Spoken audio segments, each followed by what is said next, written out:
Hey guys, welcome back to the Rockford Ordnance, and this is late night with the Rock.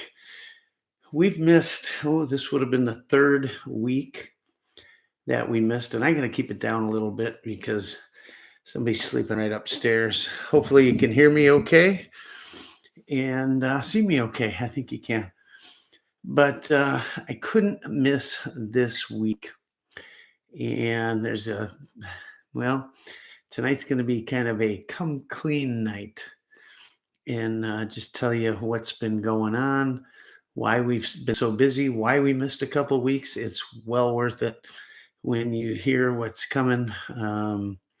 It's going to be awesome. So I'm just going to give it a few minutes for some folks to pop in here. Hopefully, some of our regulars pop in because normally we do this at 8 p.m.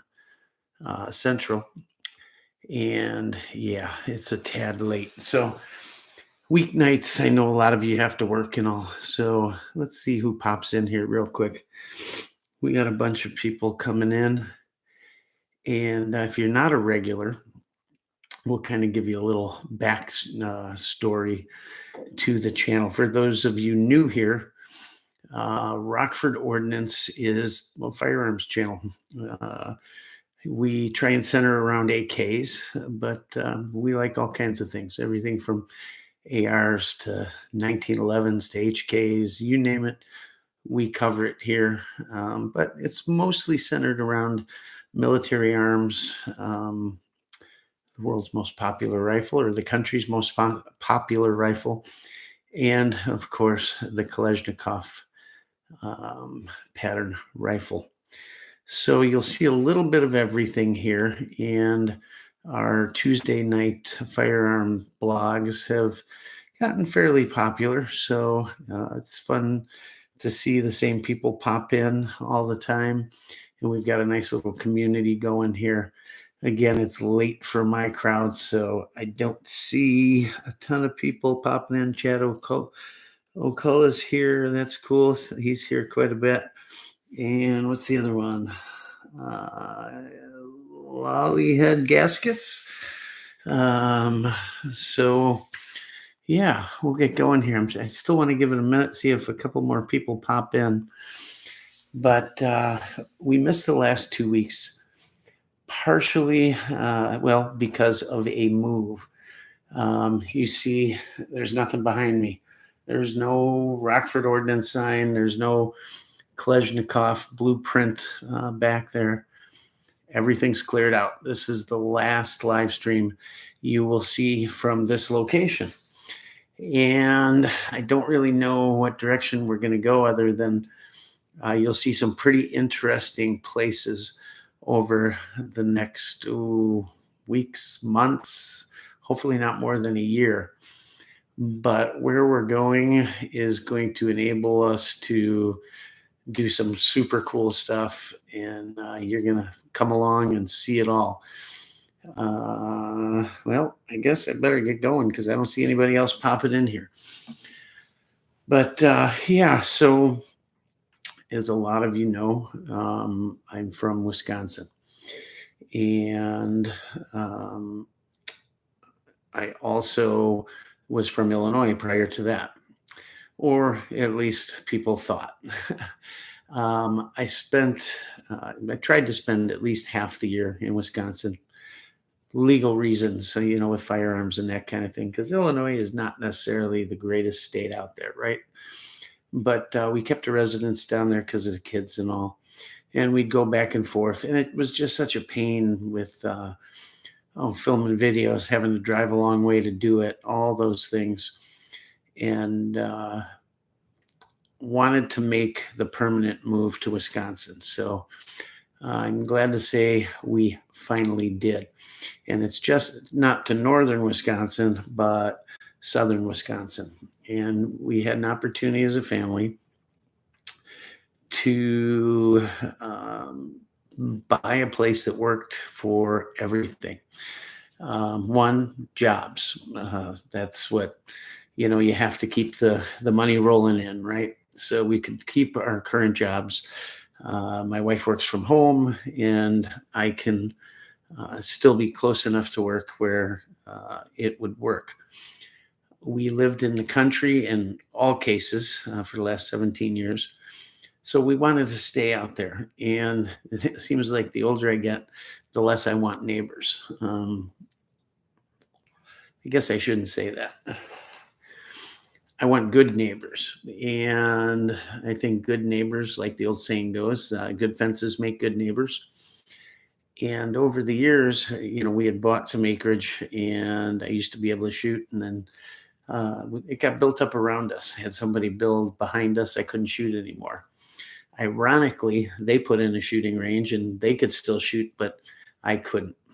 When I say it couldn't, I probably could have, but in my book, it wouldn't be safe. And you can't have 1 ounce of what if in it.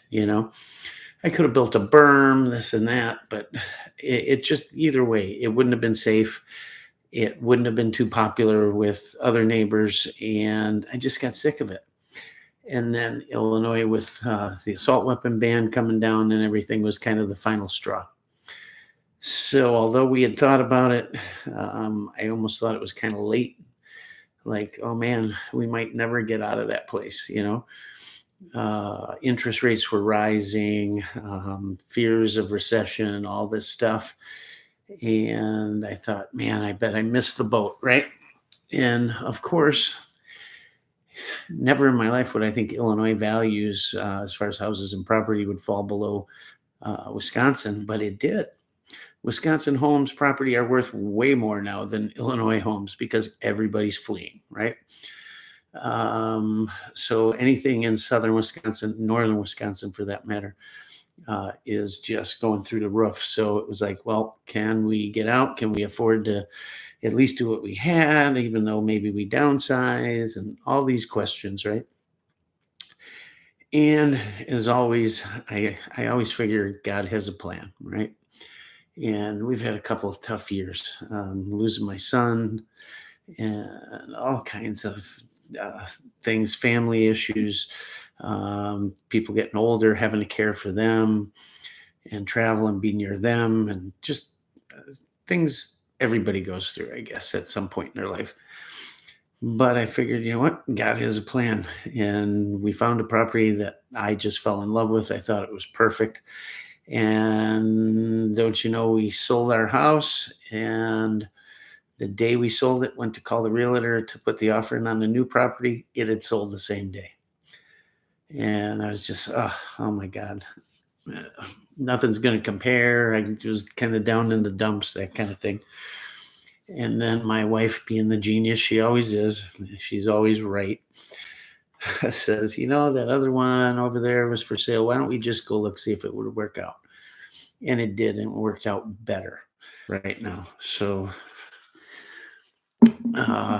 property down there is sold, and we close on the new one in a few days. And in the interim, we were trying to rent a house. Well, good luck with that. And builder is going to take probably around 6 months to build the new house, and nobody wants to do a 6-month lease. So we're going to live in our motorhome. And our motorhome had been lent to a family member who was also building a new house. Well, when we got it back, it had aged, to say the least.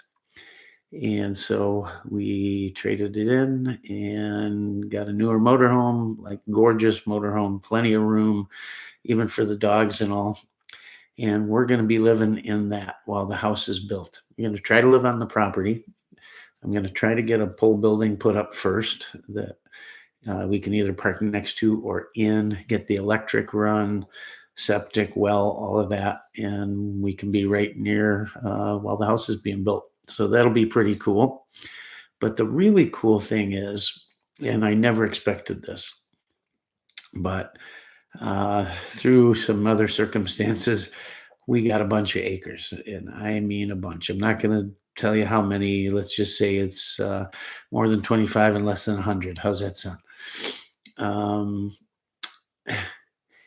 And when I sit at one end of the property and look at the other, I just can't believe it, how much room. I thought, man, all I want is a 100-yard range. That's all I want. Uh, Anywhere I can shoot 25 to 100.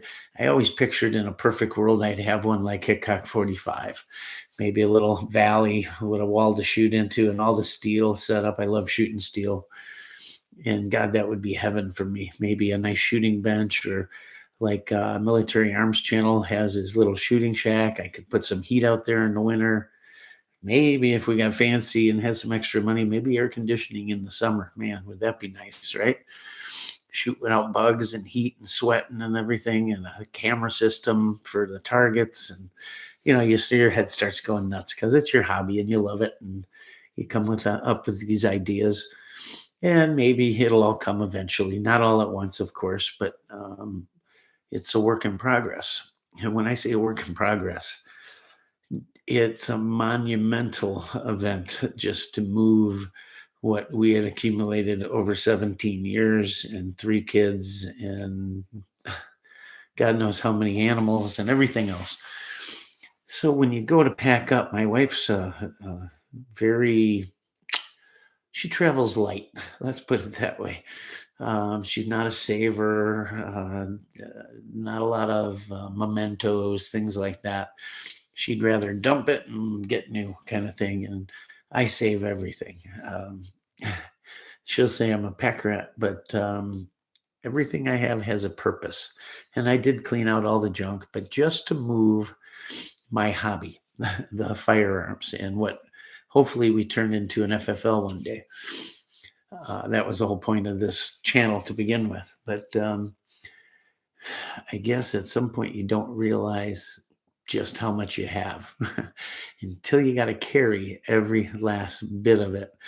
Oh, up a couple flights of stairs, load it in a trailer or a truck, and haul it and unload it again. And thank God we have good friends and some good business partners that were able to help with the move and help store things while we're building it. But I mean, we're going to go over one thing here too. We're going to go over my old shop and what it was and kind of what it meant to me, because I was dismantling it over the last couple of weeks and taking the last few things down yesterday. And you get a little sentimental because you've worked on so many things and done videos, and we've got our workbench, our reloading area, cleaning stuff, you name it.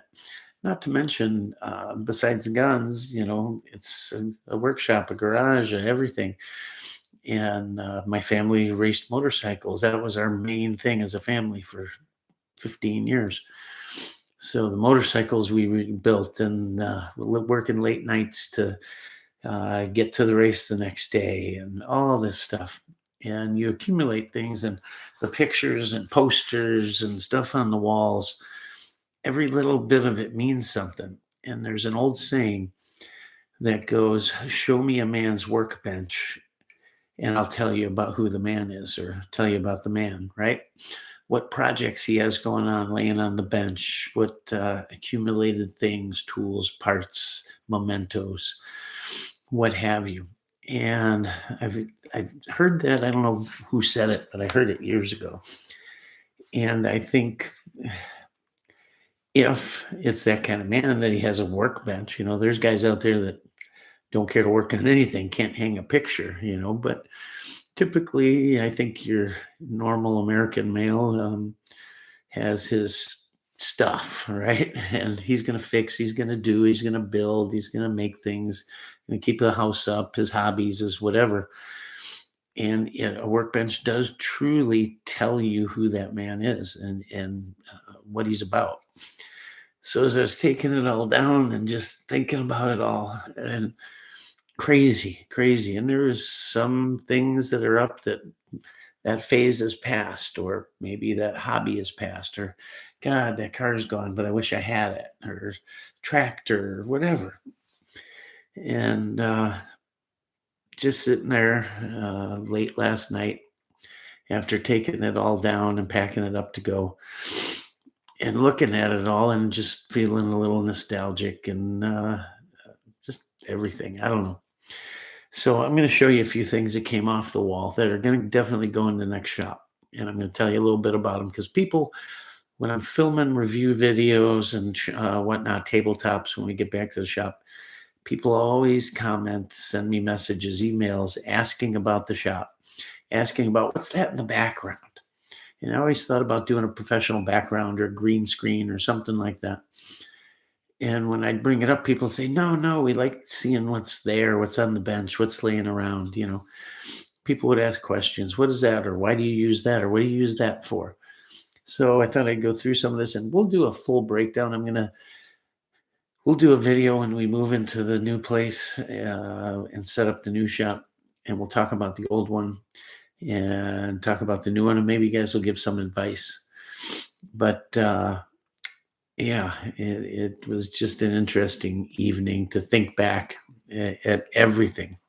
It's almost 2 decades, and a lot of it's from before that. I have a workbench out there that I built the second year we were married and couldn't afford anything. And I went and got a bunch of 2x4s and built a workbench because I was working on a 70.5 Trans Am in my garage. And I had big plans to restoring all of it. And I didn't need much, but anyways, I still have that workbench and it holds my shotgun reloading presses.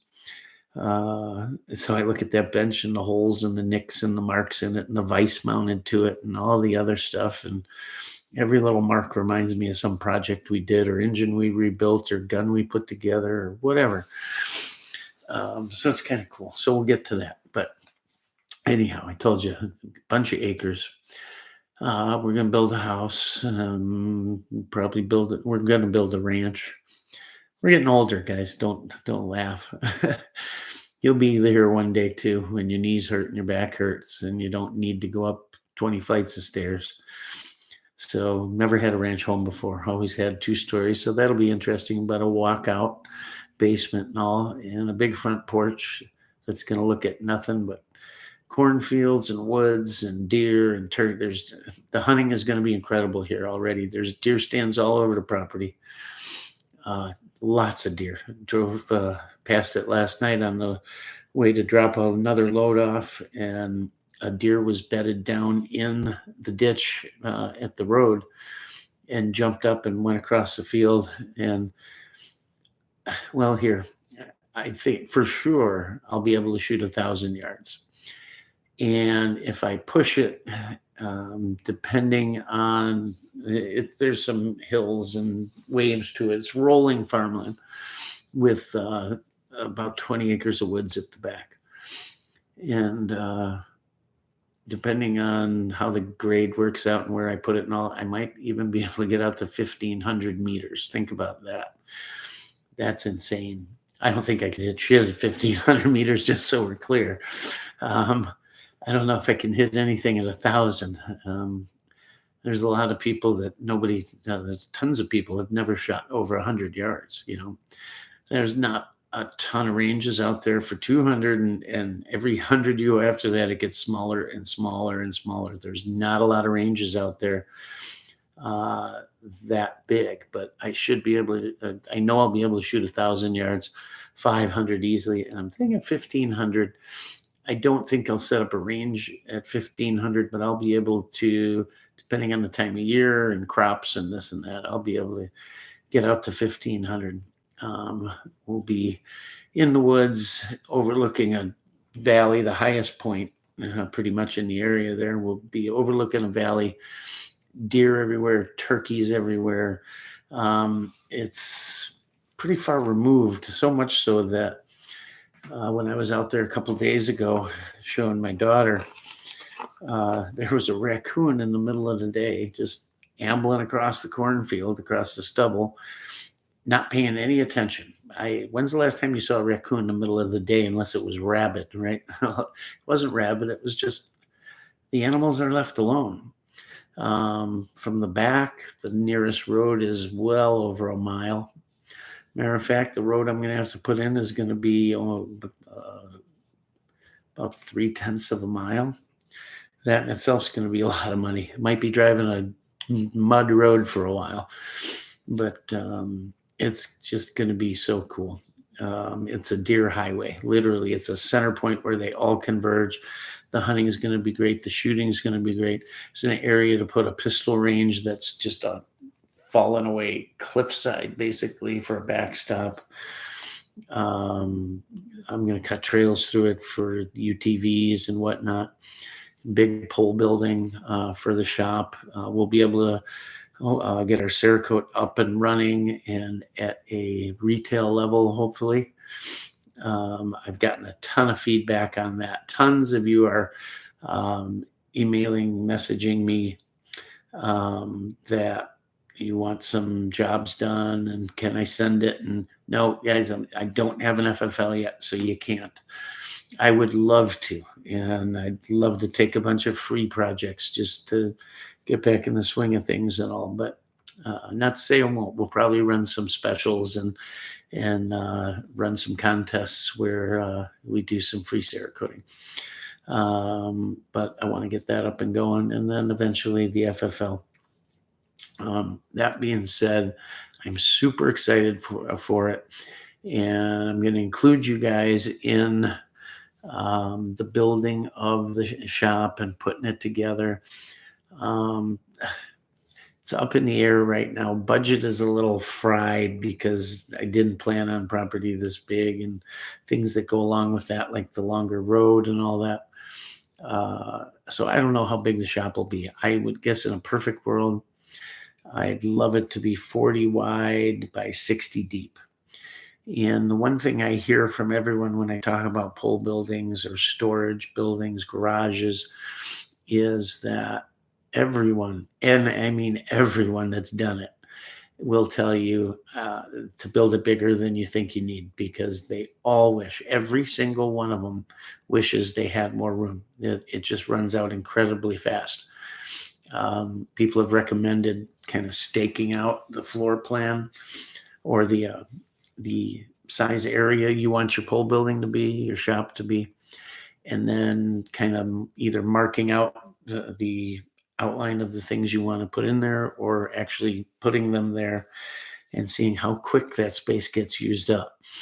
And we've always had a motorhome. I plan on continuing to have one, hopefully. I love it. I love traveling that way, and there's a lot I want to see. So there's 40 feet right there by 8.5 feet wide, right? And of course, you need room on the side.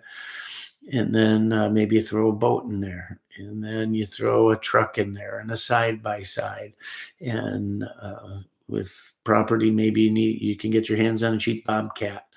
And over the years, you collect more stuff. Tractor, definitely going to need at a minimum a compact tractor of some sort.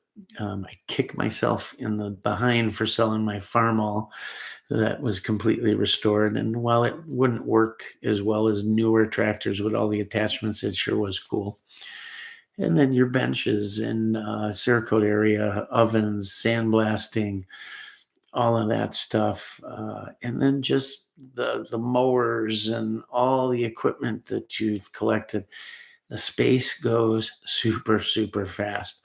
Guys end up putting lean-tos on to store more stuff under it, but the point is you want to keep it inside if you can. So, like I said, perfect world, 40 feet wide, 60 feet long, 16-foot high walls, so I can put a 14-foot high door, at least one in, and 14 for motorhome, and then maybe 10 or 12-foot doors for another one. And, probably like to have a area that's heated, maybe a place to do videos. My wife's got into her animals. We've got chickens and dogs and cats, and daughter's got rabbits, and she loves horses, and she rides quite a bit. So who knows what'll be in the future? She doesn't want one now because she doesn't want to be tied down, but who knows? You get out there and she gets comfortable. Maybe she will. I hope she would. I know she loves it. So we'll see.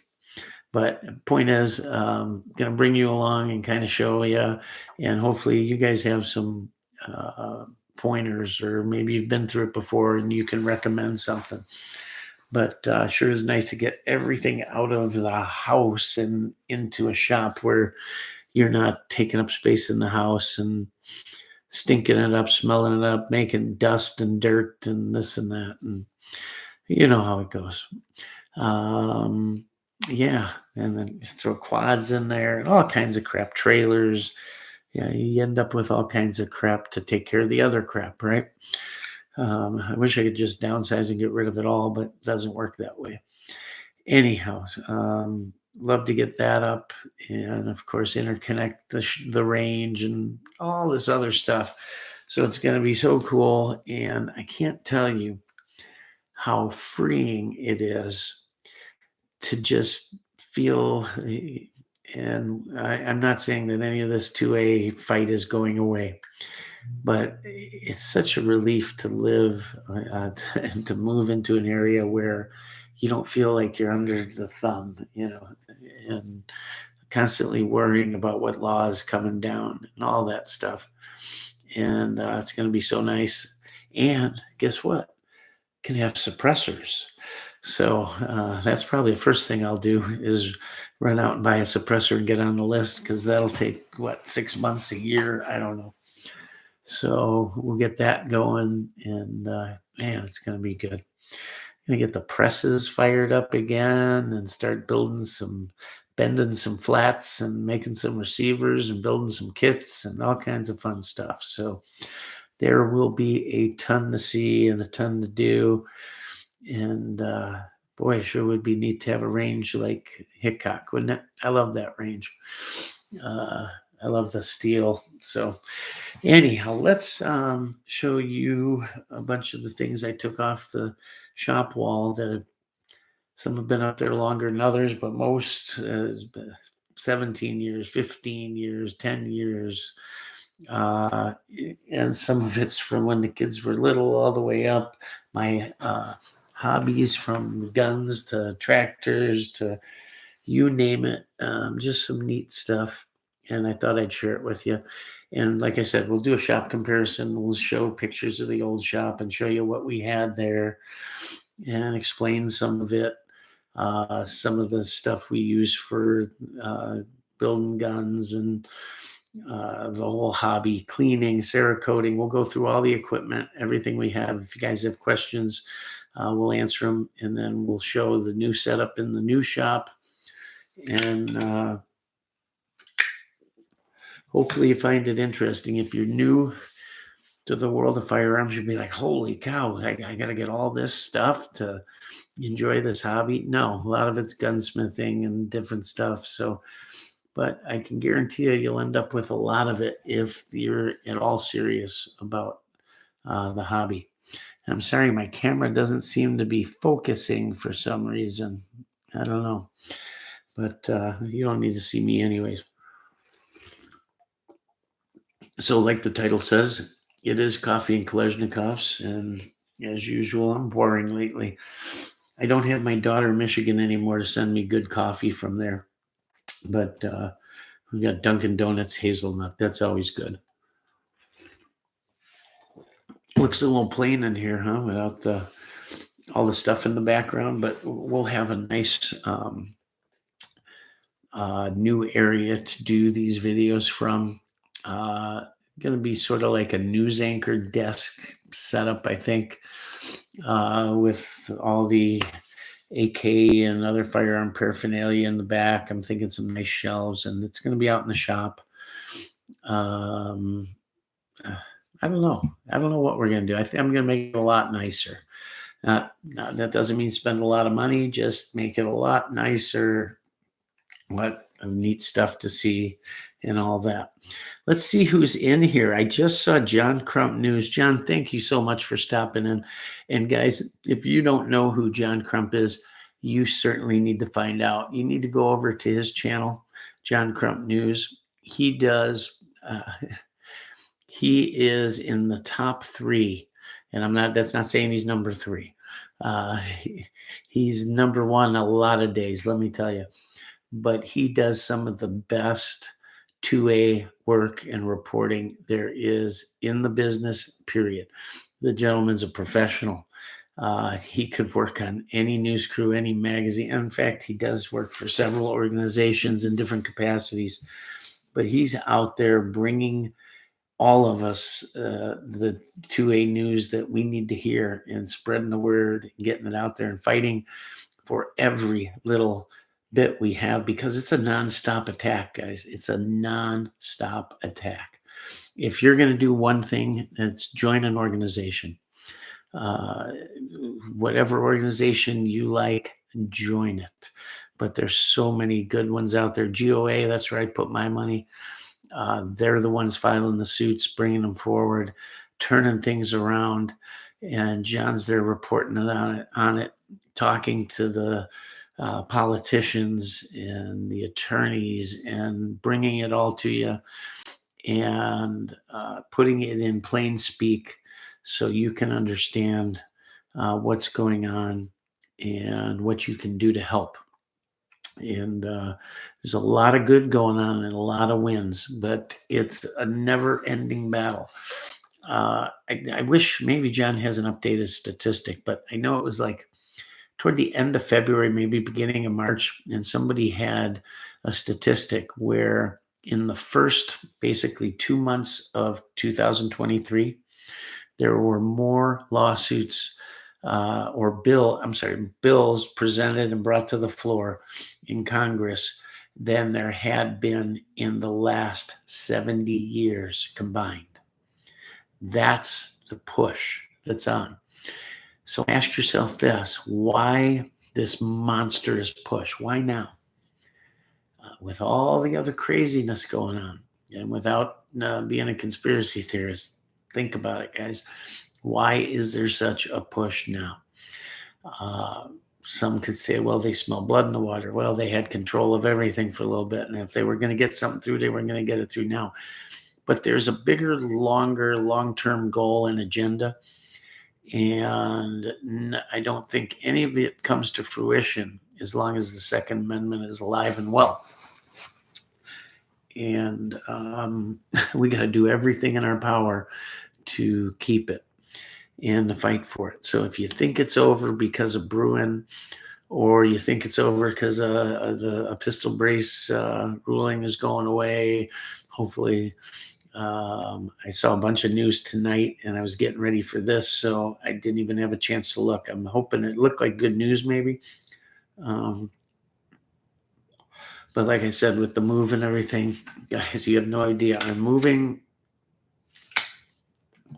That involved finishing up projects that I was in the middle of. Frankly, I didn't think this would all happen, and boom, boom, boom, it happened, and here we are. I'm out. I'm on the good side of the cheddar curtain. And it never felt so good as to cross that border the last time and go, I'm home, I'm free, everything's good, safe. I got my family, I got what's important to me, and we're going to bring it all to you. So that's going to be cool. But go over to check out John Crump's channel. Check out 2AEDU, another great channel. He's what got me started with this live stream thing. We've been doing the channel. Frankly, I haven't even had time for videos lately. It's only been the live stream, and then I missed the last 2 weeks on top of it. John was nice enough to offer me to come on his channel a couple weeks ago. And by the time I saw it, got back to him and everything, he had found another guest. So I'm sure we're going to put it together one of these weeks here. As things calm down, things will really calm down in the next 2-3 weeks, where at least I'll be settled in and can concentrate on other stuff. So hopefully, if he's so gracious, he will have me on the channel. That'll be awesome. What's going on? Who else is here? Let's see who made it in. I know it's late and I apologize, but I wanted to tell you guys the news. I've been dying to tell you, and I just couldn't till everything was safely out of the communist state of Illinois. So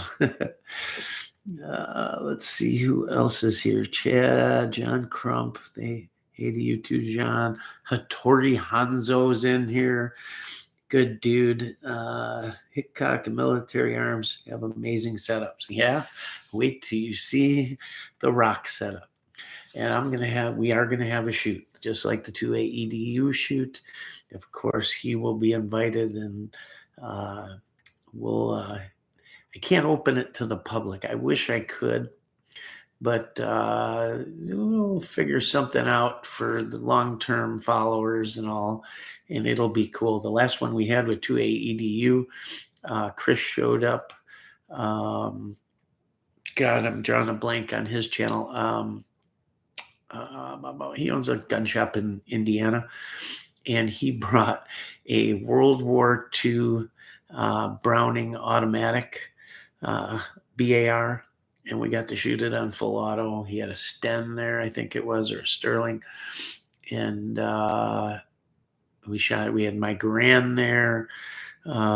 He also had a German World War II MP40, which I had gotten to shoot one of those growing up. My dad had the one that was on the registry and got to shoot it all the time growing up, but hadn't shot it in years. He had gotten rid of it, and it was cool to shoot that. You can go back and check out the video on that. I'm going to put some shorts up with those. For those of you that don't know, on a BAR, you can shoot it on. There's no semi-automatic mode. It's fast full auto and slow full auto. And to me, the BAR, just that pace just sounds so good at dum, dum, dum, dum, dum, dum, dum. That's slow. And then when you let her rip, 30-06 just blazing away. And that is some incredible firepower. That'll keep a few heads down in the dirt, a couple of dicks in the dirt, right? Man. 30-06 is just such a great cartridge. I understand the ballistics and tactically, militarily, ballistically, why the armies of the world went to these medium calibers and got away from these heavy battle rifle calibers. But God, they're impressive. I can't even imagine being a soldier in World War II with cartridges like the 30-06 and 7.62 by 54R and 8mm Mauser flying over your head. I mean, oh my God. That's some serious heavy lead, boys and girls. That ain't no 22 55 grain flying at you. You don't have to worry about, separation and multiple wound channels and all this other crap. It just take you off your feet, or as it's blazing on through, just liquefy a bunch of stuff. But yeah, wow. Serious cartridges, but it was so much fun to get there and shoot that stuff. So I'm sure we'll have someone like Mr. Krebs there from Krebs Custom. We'll invite him out and some other people. Maybe we'll get the guys from Circle 10 AK out there. They're some good dudes. We've done some shoots with them before. So it'll be fun, to say the least. And maybe you will get to come. We'll see. Maybe we got to get Mr. Crump out of the office. He does so much news, and those news guys, they can be a little uptight sometimes. Sometimes you need to get them out of their element and having fun, with the stuff that got them interested in the Second Amendment to begin with. Be fun to get Mr. Crump out there and do a little rocking and rolling, huh? There's also, guys, a lot of cool stuff here in the state of Wisconsin. You've got companies such as Midwest Industries. They are located outside of Milwaukee. You've got Bravo Company, some of the best ARs on the planet. If you're going to trust your life to a rifle, well, it might as well be one of theirs, because they are fabulous. A couple of great AK builders up here. I'm trying to think. Vortex Optics. They're right here in Wisconsin. Maybe we can go visit their plant facilities, see what they got going on. We've got a lot of Vortex Optics. I've been thinking about that, because if any of you that have watched the channel for a long time see any of my tabletops, or even when I did a couple live streams out in the shop, and I'd be sitting at my main desk, kind of where I do business, work on personal stuff, do tabletop reviews. Um, if you look on the up above behind my shoulder, and those on the top shelf are all the optics that we use. Some are, it's all the boxes stacked up, right? Some still have the optics in them. Others I have on rifles, pistols, etc., that are in use, but save the boxes because we'll switch them out. We'll sell something, and oh, got that. We can use that on this or whatever. Everything from EOTech to Vortex to Holosun, Leopold, Primary Arms, a little bit of everything, right? And I was packing all that up in the one crate. I put everything into matching black and red tubs, right, with lockable lids and everything, and organized, because if there's one, it's going to take a while to build the house. Stuff will be in storage. Yeah, I may need to get stuff out for videos and whatnot. So it needed to be able to be packed, unpacked, be found in the first place amongst a sea of black and red bins. So they're all labeled nicely. And I'm packing away all these optic boxes thinking, oh my God, look at just the dollars in optics. It's crazy. And thinking about all the different kinds and what they're used for and what I could maybe switch up and do. Because you need a lot of different setups for different situations, different platforms.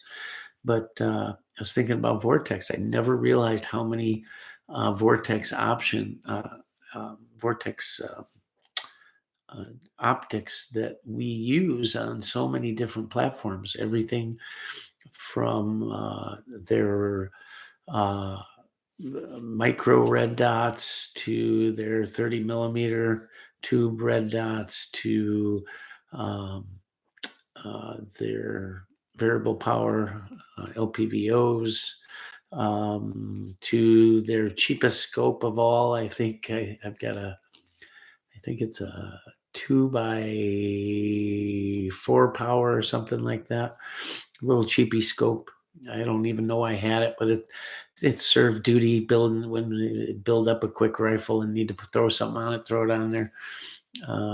Got one or two that need to go back to Vortex for a couple issues, including that cheapy one. The battery cap, the little contact in it went bad right off the bat, but it was mounted to our AR-10, thumping away 308. Can't really blame it. That's they're notoriously hard on optics, but our LPVO Strike Eagle had that come apart. So where the adjustment is, then you've got the larger back section with the back glass and all. Normally they, depending on the company, lock them down or use a cement or sealer because they're making them airtight and creating a vacuum and then purging everything and filling it with nitrogen or argon or nitrogen usually. And I'm adjusting it one day and it just keeps going. It comes right apart. I'm like, oh, I can screw it on. The thing's still accurate, but it's not purged anymore. So I don't know why it came loose, although it's seen a lot of use, but it's on one of our 3-gun rifles. So that's got to go to them. So maybe we can meet up with some of them guys. The gentleman from Arsenal that contacted us about the SAM 5 stuff, maybe we'll invite him out. How cool would it be to have Arsenal out? The boys from Zastava that we've went to their shoots. They're south of the Cheddar Curtain, but maybe we can get them a day pass to come up here, cross the border and minefields and gates and guard towers and come to the free side and have some fun for the day. Who knows? It's having this ability to have this range and everything is going to be just lots of opportunities for us, for other people that help us out, and you guys get to see it all, and maybe a few of you get to come up. So It's going to be fun. Let's see who else is in here real quick, and then I'm going to show you some of the stuff from the workshop. I had glasses here. Don't laugh, guys. This is not me. I'm not Sally, Jesse, Raphael, or anything, but I've been buying readers that I can find that don't disappear and someone else claims as theirs, because nobody would claim these things. Oh, boy. Actually, I think I bought these for Christmas just to be funny, but it's all I got right now. Let's see. Don't sleep on the Yankee Hill machine cans. They're 30 caliber resonator case suppressor. Lives on my Bulgarian 74. I couldn't be happier. Cool. Yeah. I know. What do you think I should get first, guys? I'm thinking a 9mm can, because so many cool, fun stuff. But then again, let's see if I can get, I think that might be affecting the focus. I don't know. There, now it's perfect. Maybe it's just my eyes. Yeah, it is. Holy shit. 9mm can, a 5.56 can, a 30 caliber can for the AKs and whatnot. Definitely for the AKs, mostly on that. I essentially think you need 3, a 22 caliber can, 9mm can, and a can for the AKs. That, I want something that looks good, looks right on the AKs, but also might work on a bolt gun in 308 or something like that. What do you guys think should be first? I got a lot of cool stuff in 9 that would be fun, and 9 suppresses so well. So, and then, 7's 9x39. Might have to have Mr. Krebs whip something up for us. If you go check out our video on his Spetsnaz, what I call his Spetsnaz pistols, man, what a cool caliber. Yeah, neat. 9x39. It's necked up a bit, and it's made for close quarter stuff in buildings, house clearing. It hits so hard. God, it sounds like a brick that you dropped in the mud, just thwack when it hits. Such a heavy, heavy bullet, and suppresses better than 300 blackout. Incredible round. Let's see. There is a YHM can waiting at the FFL with my name on it. Good for you, brother. On the papers from the Reich. Yes, of course. Doesn't that suck? Maybe one day we don't have to worry about all that stuff. Maybe one day soon. Who knows? A lot of stuff going on. You never know. Hey, hopefully you guys are remembering our friend Matt and what he's going through right now and his family. Just not right, is it? Sitting in jail for something that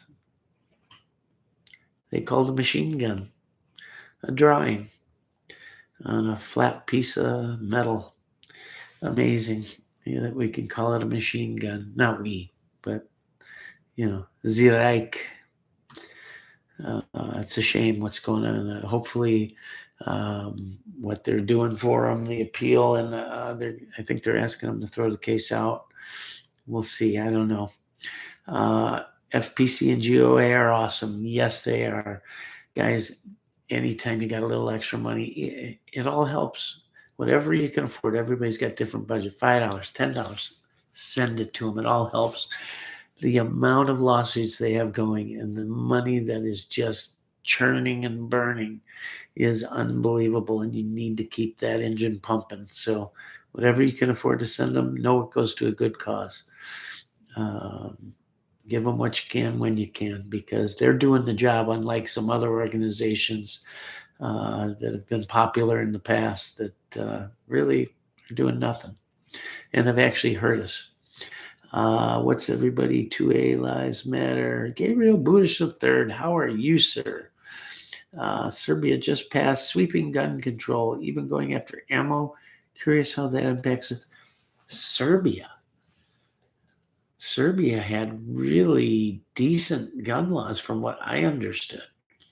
I thought that was a big part of their, uh, after everything that happened there, I thought that was safe. I can't believe it. Speaking of Zastava, USA is hiring assembly and QC if you can stomach living in Illinois. Yeah, man, no, thank you.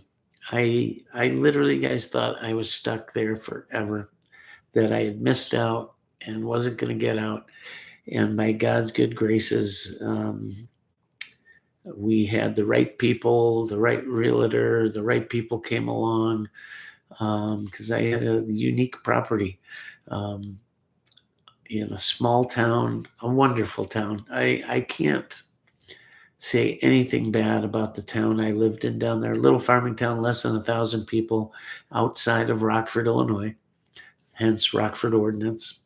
My son came up with the idea, and a wonderful little town with great people and great schools, and just the best place for kids to grow up. The kids, kind of town where the kids were driving at 10 years old. Not necessarily cars, but my kids were driving at 8 years old tractors and skid steers and dirt bikes and golf carts and quads. And kids went trick-or-treating by quad and on horseback. Think about that. Everywhere they went. So once in a while, if they got a little crazy, sheriff would mess with them. Or tell them to get in a ditch. You can ride in a ditch anywhere, but the kids out here in the country, if they had a side-by-side or a quad, they'd throw a bale of hay in the back or a bag of feed and a slow-moving vehicle triangle, and they could go anywhere they wanted, all to their friend's house. If they stopped them, where are you going? Oh, I'm going down to Larry's farm here, drop off this hay, or what have you. And, the kind of town that had tractor day at school. All the kids got to drive their tractors or family tractors to school, to high school for the day. Kind of town where everybody knew everybody, and people watched out for you and yours. Kind of town where when a car went down the road and it wasn't a car they were familiar with, they got on Facebook and, started, hey, anybody see that blue Beretta that was going down the road? Who's that belong to? Somebody get a new car? If not, better be careful, see what they're doing, Good place to live and grow up. Totally unlike the northeastern edge of the state of Illinois. Completely opposite. Unfortunately, that city, what they've done to it is sick, guys. I grew up there, and it was a fabulous city, and they've just destroyed it, and the rest of the state along with it. But there's good people there. There's good people that are staying there, and there's good people that'll keep up the fight. And they're not folding for any of that crap that they're pushing. Trust me. There's still family values, Christian values, good families, good parents, good kids, good teachers, good everything. They just need to hold it together and keep the bad out, push it out. Don't allow it in. Don't allow it to get a foothold, and pay attention in your community. Pay attention who's running for school board, because it even happened in our little town. Some of the people that were running, people didn't research. People didn't know. They believed the hype. And next thing you know, your school board's taking over. Your kids are getting all this crap pushed on them. And we're only one generation away from changes that have been rammed down these kids' throats. And your kids have been made to think that that's how they should think. So you got to be vigilant. You got to watch. And you got to pay attention. Pay attention locally. Everything starts locally. It's the easiest to change and the easiest to get out of control fast. So you need to pay attention. Make sure the right change is happening. And from there it grows, right? It goes from your little town to county to state government and on and on. It starts there. It's the easiest to change, easiest to lose as well if you're not paying attention. So make sure you are, please. I beg you, get involved. Go to the school board meetings. Know what's going on. Crumpy, thank you for your service to the community. Yes, guys, please. Uh, what a fabulous guy. What a fabulous guy. And, he's a busy man too. He's got a son, and I don't know how many kids. I know he's got at least one son, and he's busy with going to his kids' stuff and wives, family, all that. He still gets so much done. Incredible. Let's see what else. So Stomach, living in USA, and they're down around O'Hare by the city. So if you wanted to live in Wisconsin and cross the border every day to work, that ain't happening. It's too far in traffic and all that. So yeah, if you're stuck in Illinois, not a bad place to work. Maybe my buddy Breezy's looking for something. He works in the firearm industry as well. I don't think he really puts out there who he works for, but let's just say it's a major supplier of parts and accessories for America's favorite rifle. And they're in Illinois as well. His channel is El Tenda's channel. And I met him, came on my channel, befriended me. Next thing I know, I'm meeting Mark Krebs, and we're hanging out on Saturdays, having a beer and building AKs. What a wonderful country we live in. But check out his channel too. It's a good channel. Make sure you check out Guns and Gadgets, another fabulous 2A channel, covering it all. He's out there 3-4 times a day sometimes, putting all the good stuff out there. Anyhow, if you guys got any comments on what I should do with a pole building, any pitfalls, things to watch out for, stuff like that, please post them, because I have never built one before. And you don't want to make a mistake on something like that. So any tips you guys could give would be great. So let's go into the things I took off the wall. And I normally don't do this, but you won't be able to tell who they are anyways, because I don't show my kids on the channel. It's just a safety thing. I don't like to do it, but here they are, very little, so you'll never recognize them. But this was on my desk at work, and then it migrated to my shop. And I look back at how little they are, and now they're adults. They're 26 and 22, and unfortunately, we lost my son a year and a half ago. But it just takes me back to when we were first married and having kids, and just, man, what a journey this has been. And I know at least the kids ain't ugly. You won't, that guy at work that shows you those pictures of the kids and they're hideous, and you're like, whoa. But this was on the wall. My oldest daughter, my wife dressed her funny, and my son, and me and my wife.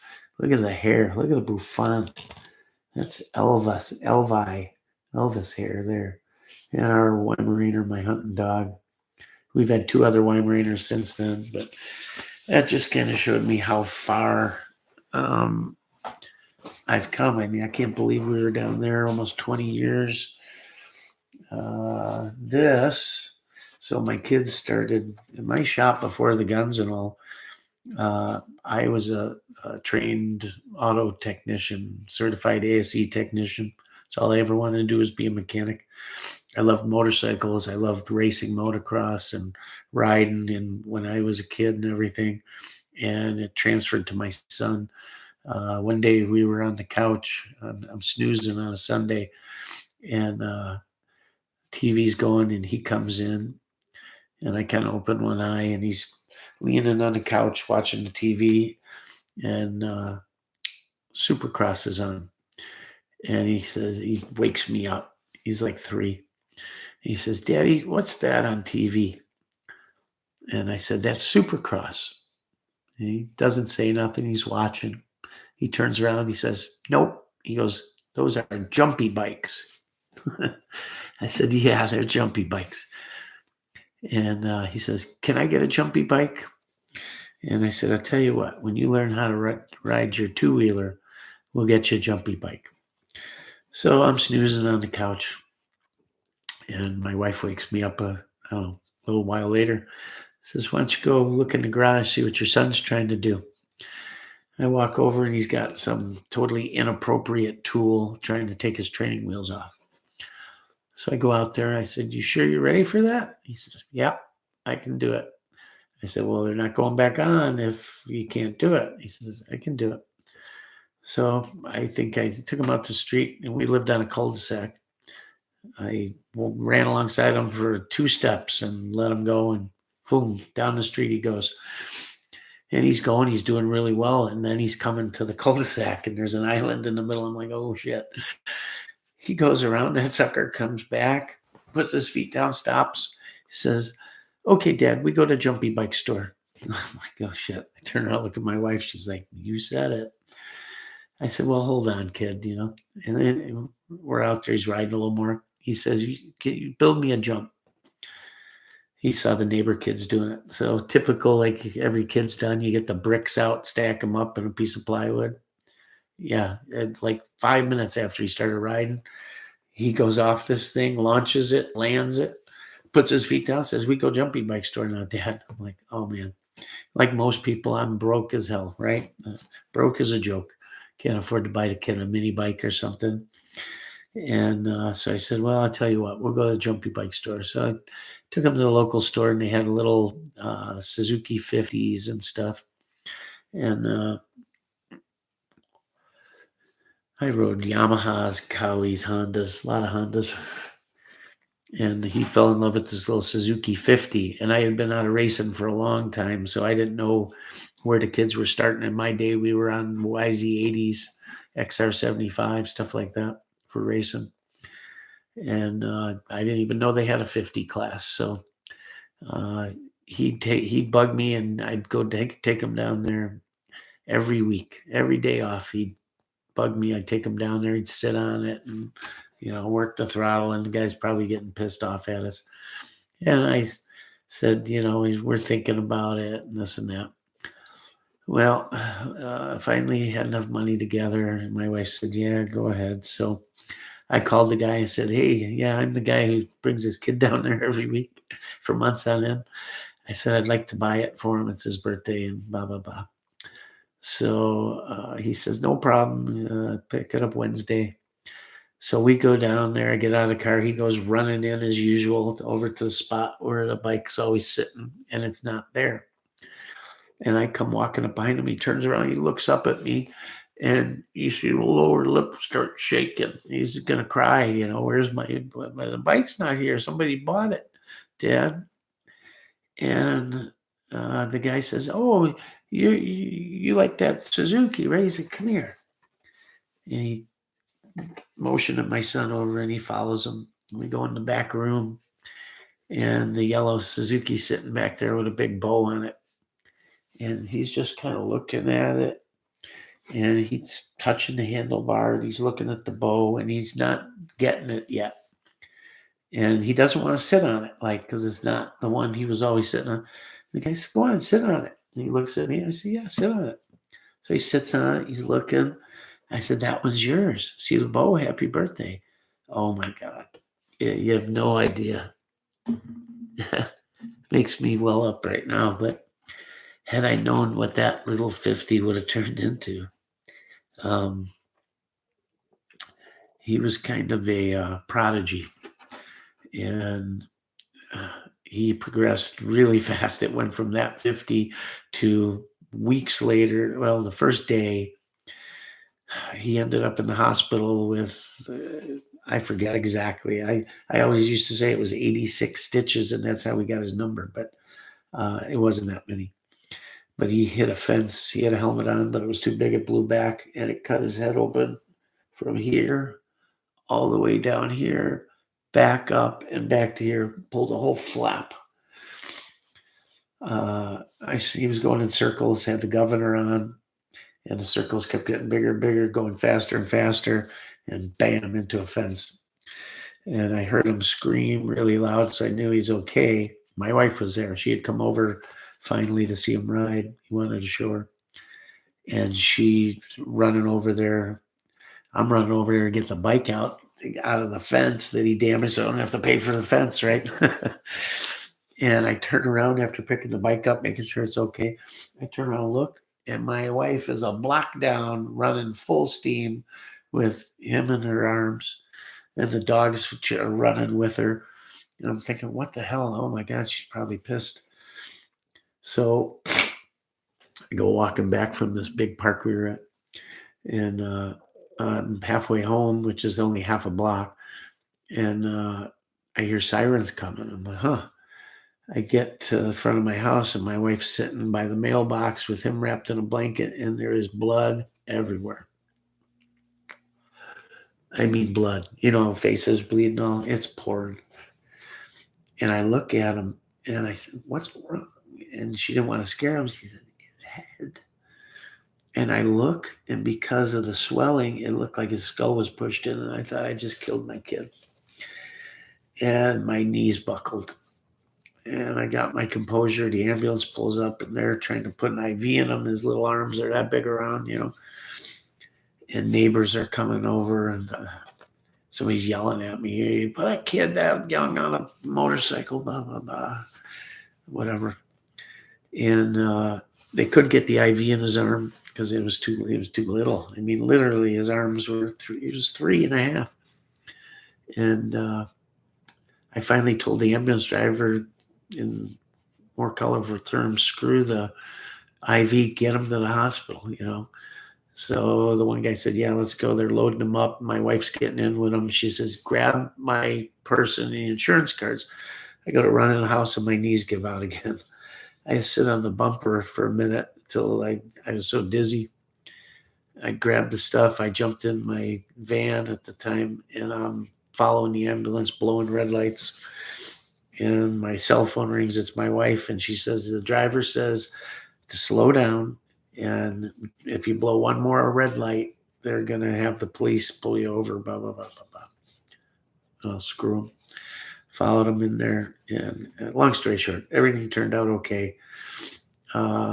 It was just a lot of stitches. At the end, a little plastic surgery to make the stitches look good. But he sported that scar his whole life. And when he was younger, he'd have his hair covering it. And as he got older, it was kind of just a battle scar, you know. And that was the first day on a motorcycle. Fast forward several years, and he's a state champion, multi-class state champion. Now to his first national at the MGM Grand in Las Vegas, took 8th place, only because I overfilled his rear tire and he didn't have enough traction in the last corner. He was running in second or third, and got passed when he slung it out a bit, got passed 5 times. But still, first national, 8th place. And it led to the whole family racing. My daughter, who is a national champion twice over, #1 women's class on big bikes, and just had that little 50. We traveled the country. I put hundreds of thousands of miles on several RVs and motorhomes and trailers, toting bikes and kids all over the country from coast to coast, racing just every month of the year, training indoors, riding arena cross, motocross, nationals. We spent every Thanksgiving in Florida at Gatorback, running the mini Olympics, and had Thanksgiving dinner there in the pits for years. Lived at a training facility full time in Georgia, training to win these national championships. And it kept our family together and our kids with us every single weekend, and made those kids what they are today.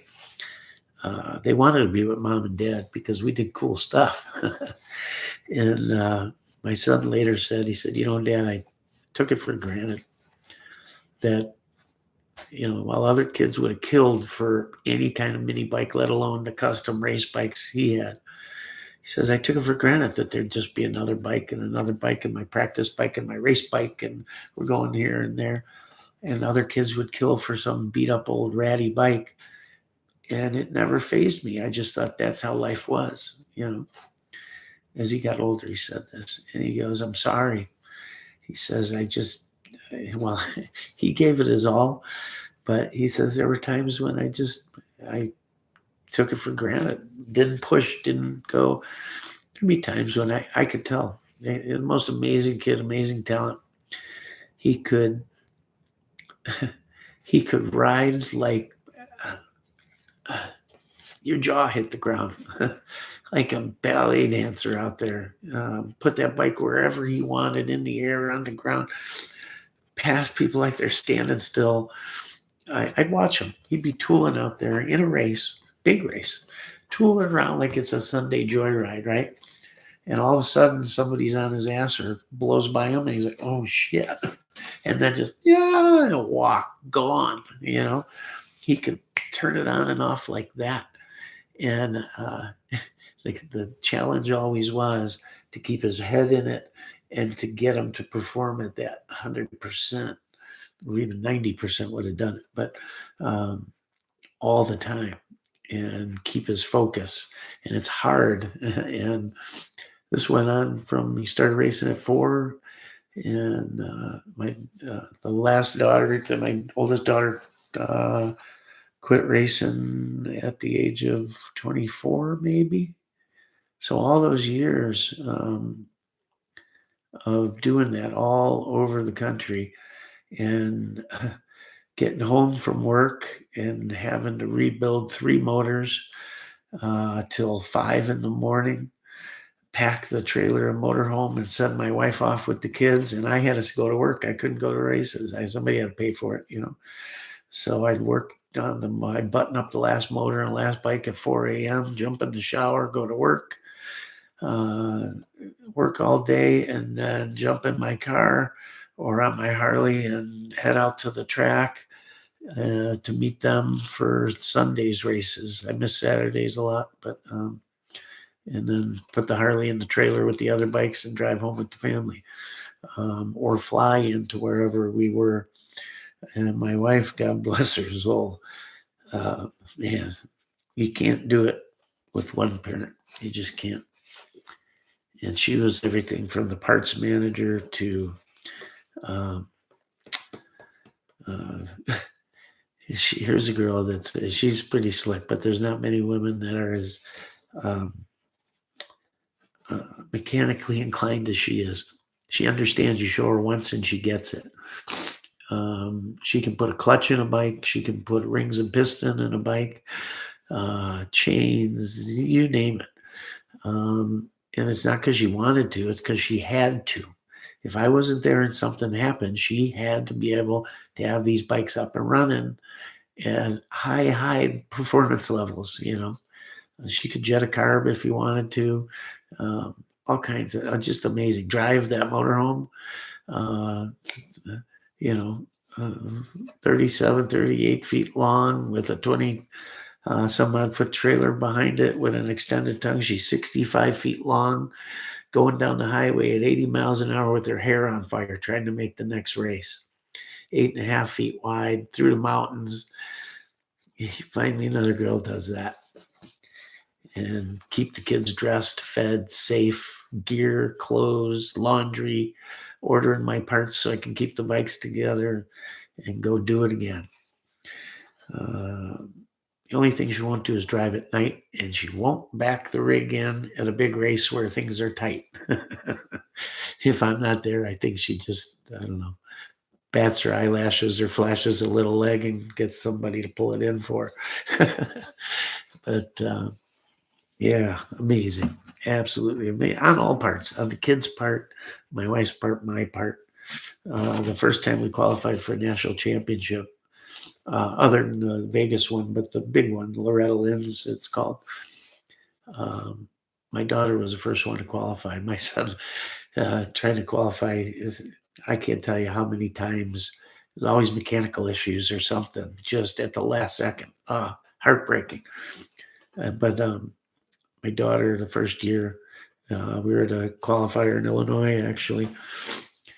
And after all those years, just pushing, pushing, pushing, in that last race, and she qualified, she came off, and I just grabbed her. She grabbed me, and I jumped on the back, and we rode from the finish line through the pits back to our thing, and we were just all just screaming, yelling, arm pumping. And you should see the picture of me. You'd think it'd be, a cool picture and everything. I look like a disheveled bum. My hair is like this. I'm muddy, sweaty. My t-shirt. That was one of the nights I had actually worked all day, drove 2.5 hours out to the racetrack, rebuilt the bike, jumped in my car, drove home, slept an hour, jumped in the shower, went to work for a 12-hour day, and drove back to the track to be there for that win, to go to the national championship for the first time. And remarkable. And that's what started the whole thing with the property, having enough room for the kids to have a racetrack where they could practice every day, all day, as much as they wanted. And brought us to the country. And the best thing that ever happened, and the gun thing started. My son did that with me Christmas morning, shooting his first 22 out the back sliding doors. And me shooting a Mosin Nagant right by his side. The neighbors didn't like the Mosin Nagant too much on Christmas morning, but screw them. So yeah, that's how they end up here with property and whatnot, because we were city kids, me and my wife, and she still likes going to the city, and I do too. Go down for a weekend, whatever, food, entertainment, food mostly, and then back to the country. You can't stay too long. I would have before, but now it's crazy. You can't go down anywhere. Anyhow, so this was his first back plate on his chest protector. Go on their back, and I'm going to cross out. You guys probably saw it, my last name, but that was his number, his little, look how small. That was his whole back. And that's how little he was when he was racing. And for those people that say you're crazy putting your kid on a bike like that, all I'm going to tell you is you have no idea how much talent is in that little child. Physically, mentally, how smart, how coordinated, and you don't know till you allow them to do it. And it builds a stronger, better kid. If you could see videos of what this kid, or watch others at kids that age that are racing at that level, or even local level. There's some that are toddling around the track, and there's others that are blazing by on the back wheel at 40 miles an hour, and they're 4 years old, and jumping. Well, he was the first one to do an 85-foot double at a local track when he was maybe 7. I don't know. Just amazing what kids can do. They understand the throttle control and braking, and you get with these trainers, and they understand right where to put that front tire and what front braking is going to do and how to use the brakes in the air and the throttle in the air, keep the bike flying right. They get it. And it's not unless you let them try. Meanwhile, keep them safe the whole time, all the right gear. Don't over bike them. Don't give them too much bike to go out there. Although they're all, these race bikes, these 50 race bikes are insane. Billet aluminum engines, compression you wouldn't believe, custom welded pipes, 12 inches of travel on a little 50. And these things blaze. High stall clutches, just boom, and those things launch and gone. Expensive, I mean, $5,000 for a little 50. That's stock. Then you go to mod class, and yeah, sky's the limit. $12,000 suspensions, and on and on and on. This is at the state championship race. At the line, it's me standing next to him. You can just see my back, but I like his helmet in this.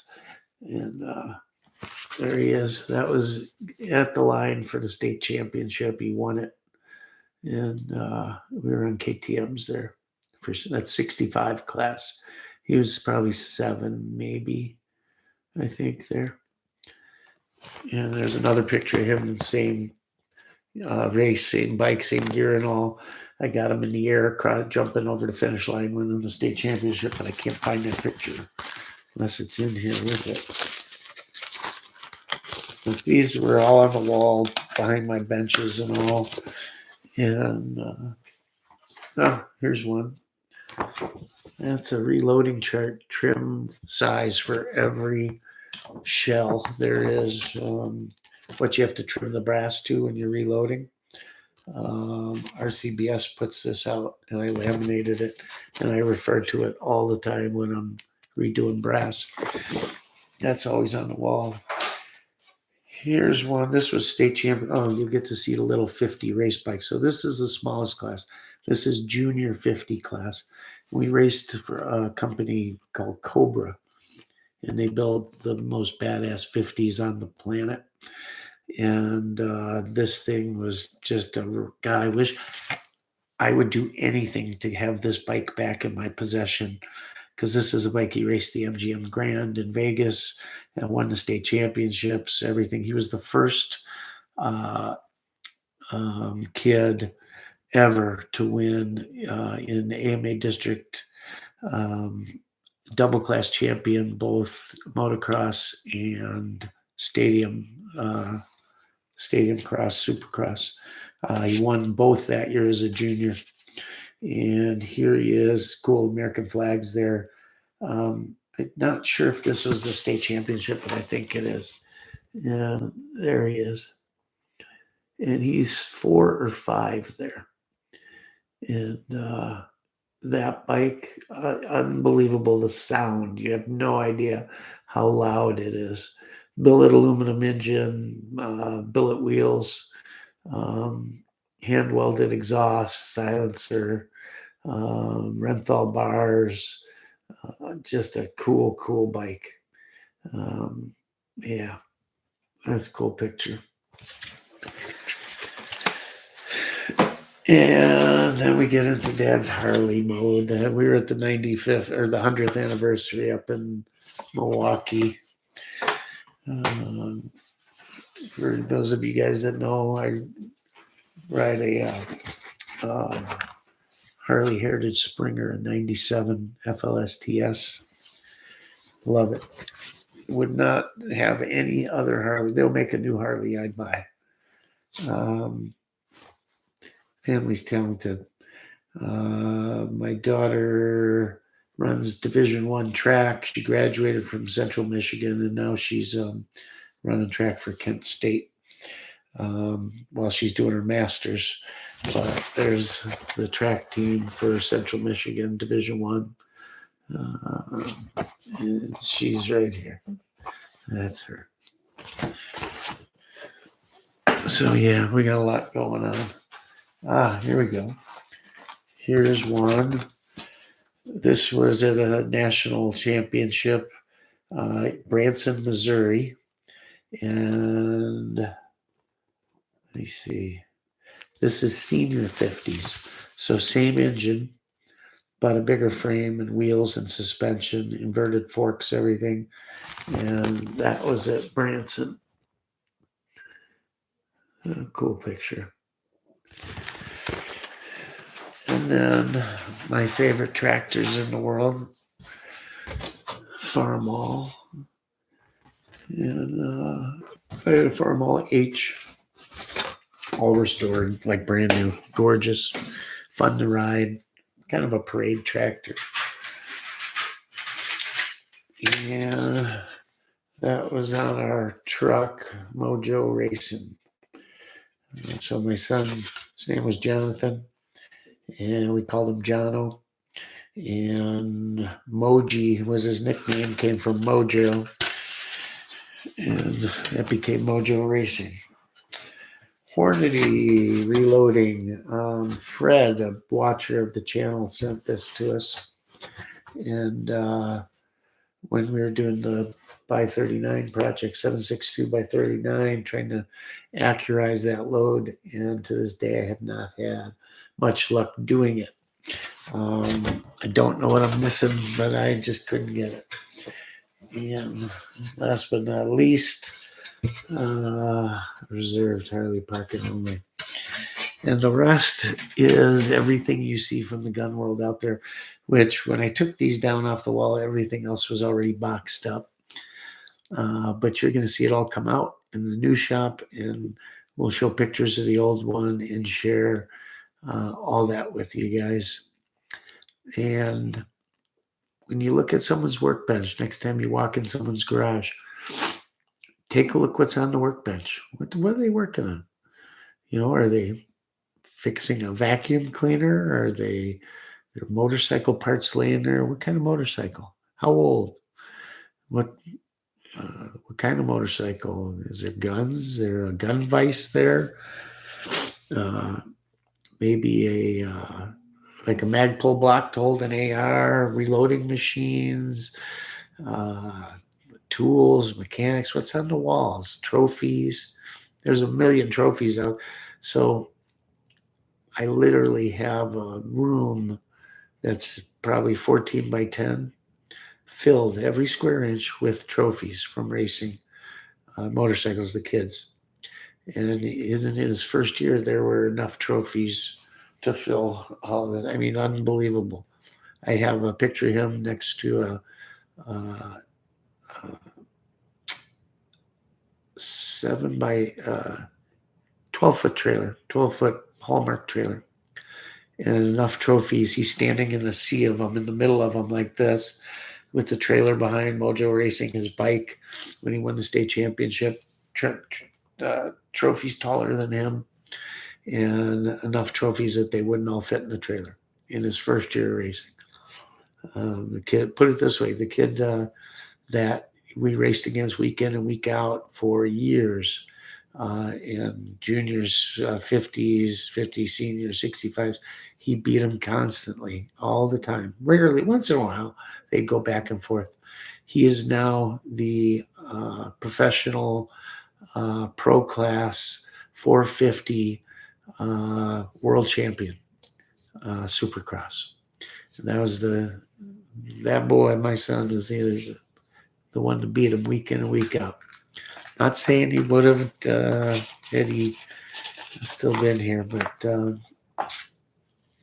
yeah, it's kind of cool to know that the kid my son ran right with all the time is now the reigning Supercross champion.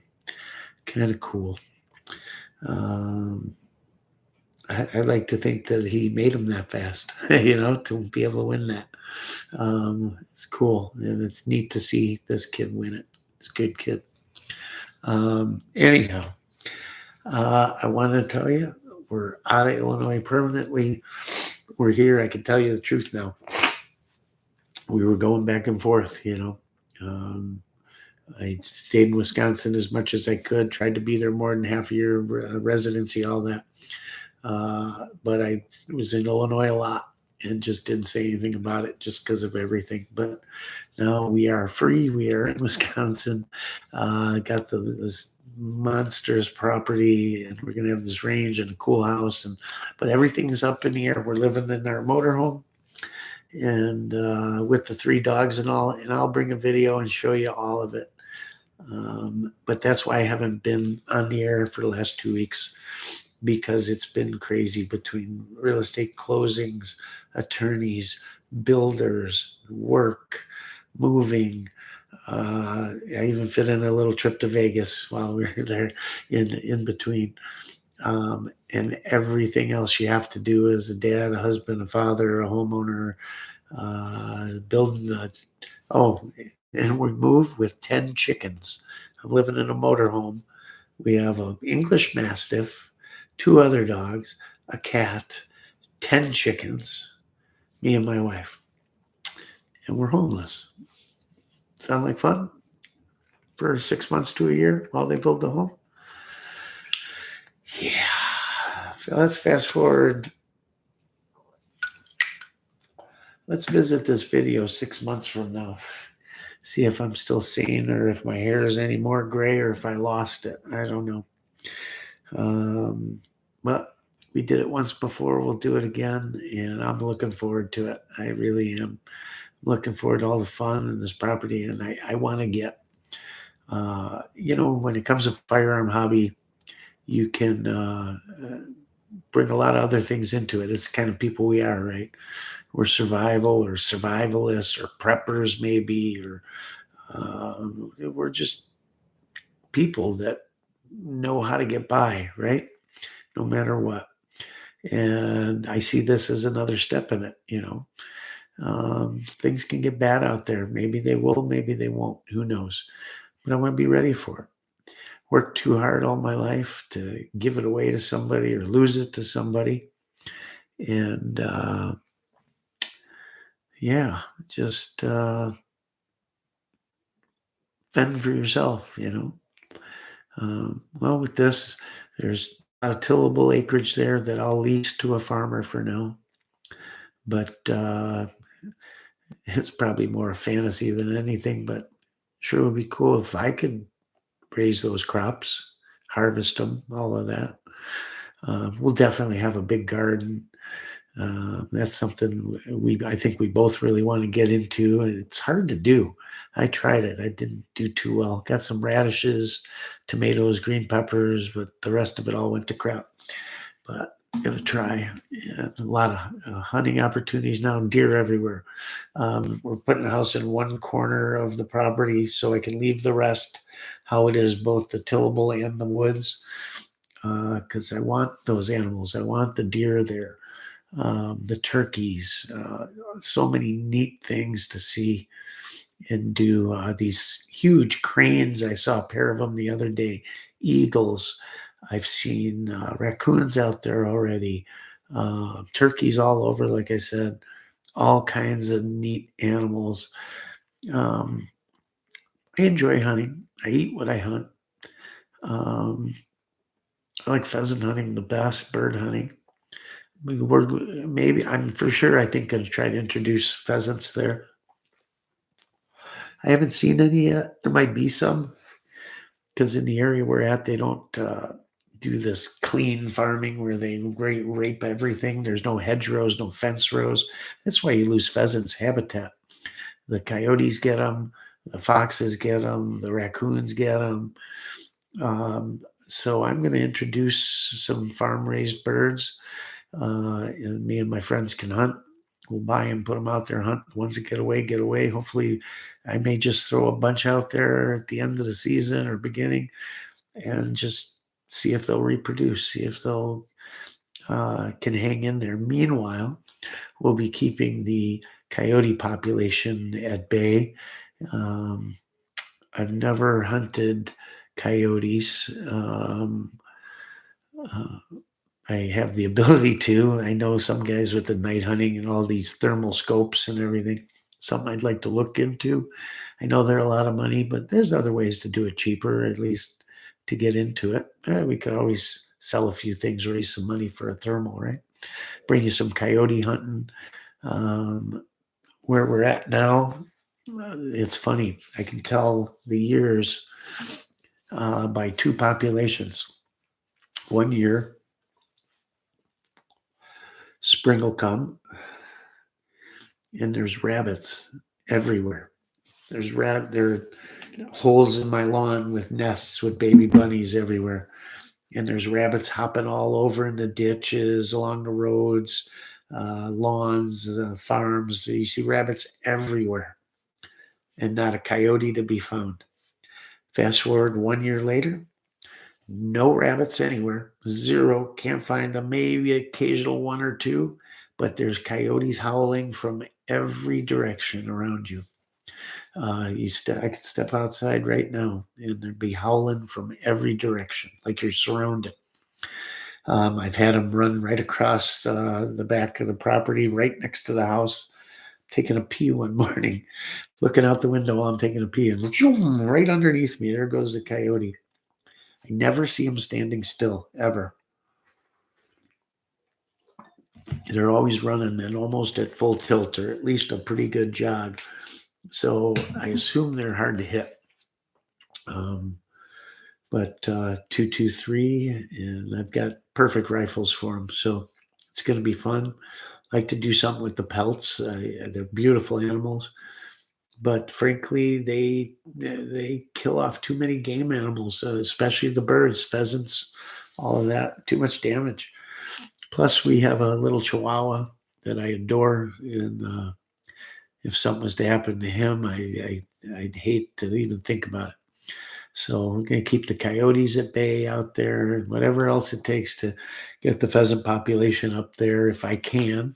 That'd be fun. I love pheasant hunting. Love it, love it, love it. When I was a kid, there were pheasants everywhere.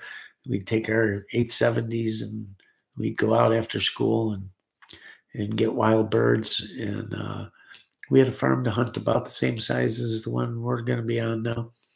And I got my first pheasant there and a bunch afterwards. And I sure would like to do it again with my best friend, good buddy, Paul, that was with when I got that bird, and my dad. And if I could do it on the same size farm now that's mine, boy, would that be cool. So, yeah, we're looking to plant some birds. They're cheap to buy farm pheasants and toss, I don't know, 10 a week, 20 a week out there. I don't know. Just keep loading them up till they stick, I guess. Either that or I'll attract a lot more coyotes, one of the two. I don't know if farm birds can make it, but I guess they do, because I've seen farm birds become wild birds in areas around hunt clubs and stuff. So maybe we'll do that too. But definitely we'll get a bunch of birds and have some weekend hunts with friends and stuff like that. And there might be some birds there. Actually, Wisconsin doesn't clean farm like they do in Illinois. Here they leave hedgerows, woodlots, natural grass prairie areas, places cover for them, essentially. That's all they need, and they'll survive real well. There's certainly plenty of corn and beans and milo and wheat and everything else for them to eat here. So then there's another patch of this property we bought. The house overlooks one end of it, and it's a homestead unto itself, but it's just one little piece. It's 12 acres, and it's a little cornfield separated from all the rest by the woods. And actually, it's hard to get to with a tractor and all, but the farmer behind us farms it right now. There's a grassy hill in the corner, my grassy knoll. That's what I'm going to call it in the videos. And I think I'll put a hunting shack up there on the top of it, overlooking that whole field. And I may not lease it anymore, that part of it. Maybe I'll put some kind of deer crop in there. If any of you have done that, I need some advice on that. Never done it. I don't know if you put clover out there or these mixes that, these big buck mixes and all. I'm hoping the deer here are as big as they are where I was coming from. My property down south there, our county was right next to Carroll County, which for those of you that don't know, Carroll County produces some of the largest bucks on record. Huge, monstrous bucks. And it's an area where the genetics, just everything was right there. And huge bucks. And a neighbor of mine down there that I met not all that long ago showed me deer on his trail cam. And it matched up. A couple of years ago, I found a shed that is just absolutely monstrous. I searched for days, weeks for the second one. I couldn't find it, but I got the one. And I thought, that's in my backyard. Holy Christ. Then he showed me these trail cams, and there's 5 or 6 just monsters. So if there's one thing I regret moving from there, is that I never seriously hunted on my property there. My son did one year, kind of when he was young, kind of goofing around, bow hunting.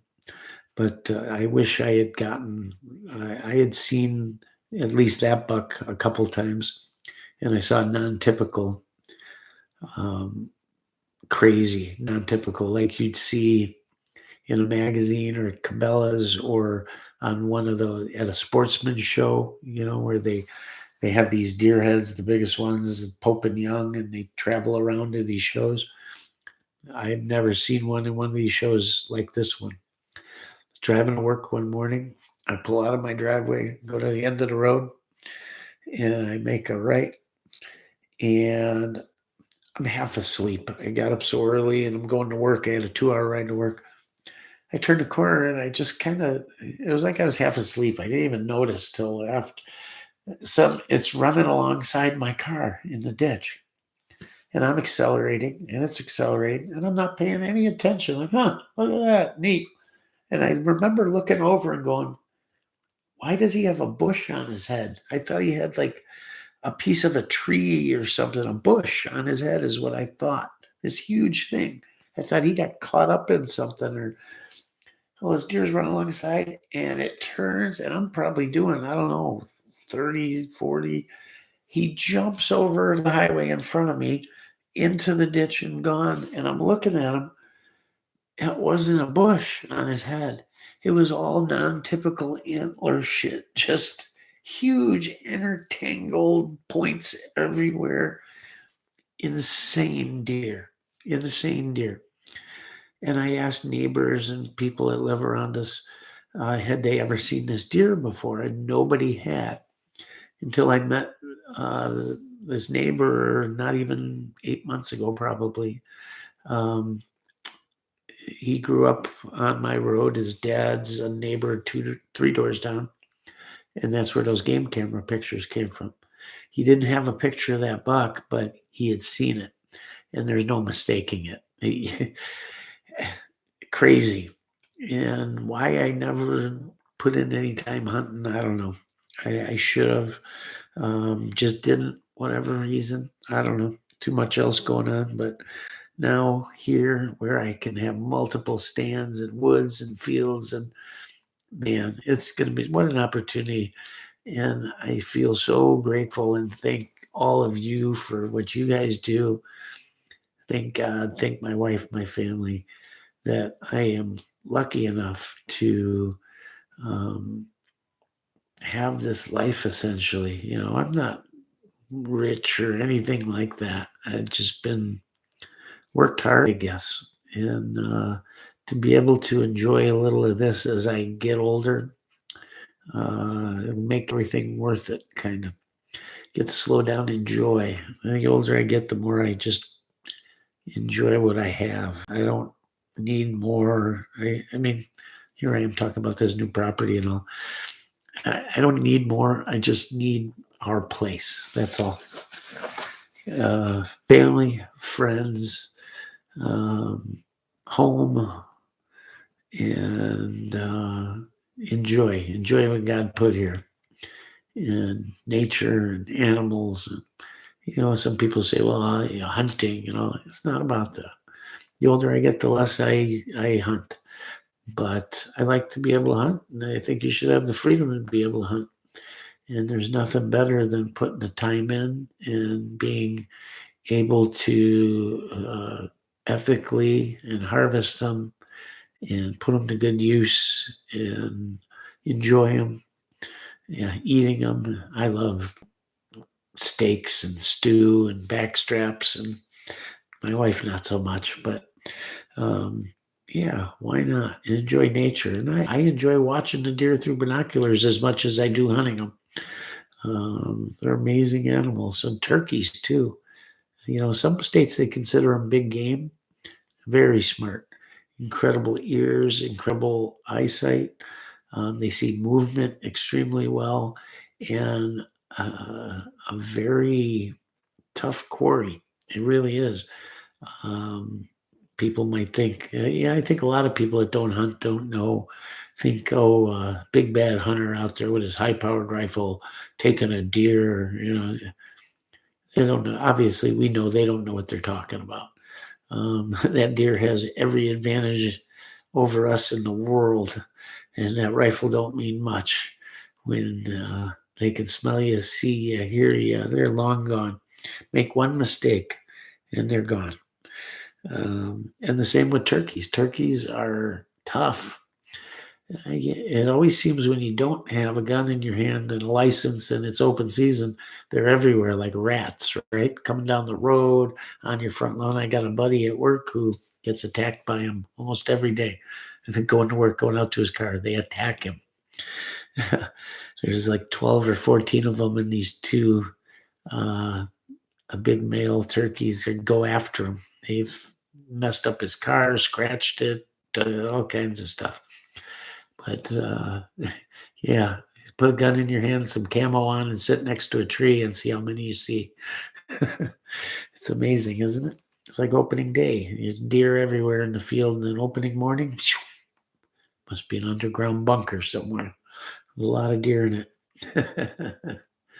Oh, smoke them yotes. Yes, sir. Coyote hunting, that's tough too, man. It's going to be fun. I'm going to start reading and watching and learning a lot more. It's how I've always done it. I mean, I consider myself, put it this way, I think I could jump on just about any fishing tournament series or something and do pretty goddamn well. Especially, I quit fishing bass because it's boring, to tell you the truth. Walleye fishing is where it's at. I'd love to tournament walleye fish. I guided when I lived in northern Wisconsin. Muskie, I got buddies that are pro muskie guides, and I'm not saying I'm anywhere near them, but I can be out 15, 20 minutes at muskie in the boat just about any time. But I got one buddy that he's had days, and some people call bullshit, but seen 22 muskies, 15 fish on, 11 boated one day. All for the most part over 40 inches. Biggest one, 57 inches. Yeah, he's a machine. We're going to be doing a lot of fishing this year. So it's going to be fun. I can't wait to bring you along on the channel, show you the construction process, the property, the plans, the range, constructing the range, clearing the land, hunting the deer, show you the animals, the woods, just walking around, the shooting, the guns. None of that's going to stop. We're just going to add to it. It's going to be one big adventure, and you guys are going to come along and see it all. So stay tuned. I hope you enjoy it. I know it's late. We've lost a lot of people here. Let's check in one more time and see. Good evening. Not much in the chat tonight, man. I picked up an older Zastava M72 on a Childers receiver this past week. Super, super nice. Cool, man, RPK. We got to get back to doing some RPK videos. I told you moving, right? Moving all of this stuff. Oh, my God. I about broke my back between ammo and everything, but the RPKs, when I loaded them up, we've got a Romanian RPK and a paratrooper Romanian RPK, original, very rare, folding stock, bipod, all of that. And Two Rivers Arms put that together for us. Just stunning gun. Check out the videos we have on that. And we got to break those out. I did one where I put a scope on the one, and we were checking accuracy. And I sure would like to do that with some more knowledge we have now on the 7.62 by 39 when we were doing the by 39 project, accurizing it. That's a great platform, the RPK, to put we had a LPVO on there and shooting at 200 yards. And let me tell you, not bad at all. Maybe we'll do a follow-up video to that and see if we can't get those groups even tighter. That was a fun shoot. We did some cold weather testing with them. Yeah, RPKs. If you don't have an RPK in your collection, grab one. I always steered clear of them because I thought, who wants that big giant long-barreled thing with the bipod, the ugly stock. And until you have one and shoot it, you don't know what cool is, because super cool. Mark Krebs will tell you, Krebs from Krebs Custom, he'll tell you that I think just about his favorite AK ever is an AK-74, so a 5.45 RPK.